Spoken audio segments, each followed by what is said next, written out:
নমস্কার বন্ধুরা, এই মুহূর্তে আপনার পার্টনার আপনাকে নিয়ে কী ভাবছে চলুন দেখে নিই। Current feelings of your partner. আপনার পার্টনার এক্স্যাক্টলি কোন সিচুয়েশানে আছে, কোন এনার্জিতে আছে সেটাই দেখে নেব। টাইমলেস রিডিং, স্ক্রিনের ওপর ডাবল ট্যাপ করবেন এনার্জির সঙ্গে রেজোনেট করার জন্য। চলুন দেখি কী বলছে আপনার পার্টনারের, কী এনার্জি আছে এই মুহূর্তে, কী আছে আপনার পার্টনারের এনার্জি এই মুহূর্তে। আমি দুটো কার্ড তুলব, queen of swords and the লাভার্সের কার্ড। ঠিক আছে, সম্পর্কটা তো মোটামুটিভাবে খুবই ভালোর দিকেই আমি দেখতে পাচ্ছি। এক নম্বর কথা হচ্ছে লাভার্সের কার্ড এসেছে, তার সঙ্গে কুইন অফ সোর্ডসের কার্ড এসেছে। কুইন অফ সোর্ডসের কার্ড আমাকে একটা জিনিস বলে, সেটা হচ্ছে ইন্ডিপেন্ডেন্ট লাভ।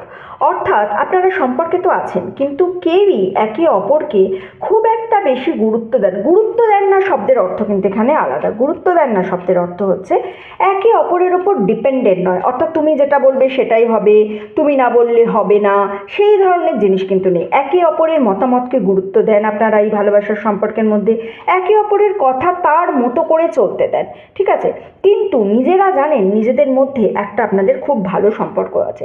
ওভারঅল এটা একটা পজিটিভ রিডিং, পজিটিভ রেজাল্ট আমার সামনে এসছে আপনাদের পার্টনারের কারেন্ট ফিলিং সম্পর্কে। এই মুহূর্তে কিন্তু কারোর সঙ্গে হয়তো আপনাদের যোগাযোগও নেই, কথাও চলছে না, এই রকমেরও এনার্জি আছে।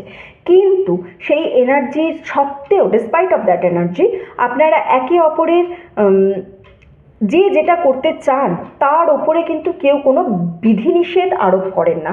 আপনারা চান আপনি বা আপনার পার্টনার যেন নিজের শর্তে নিজের মতো করে বাঁচতে পারে।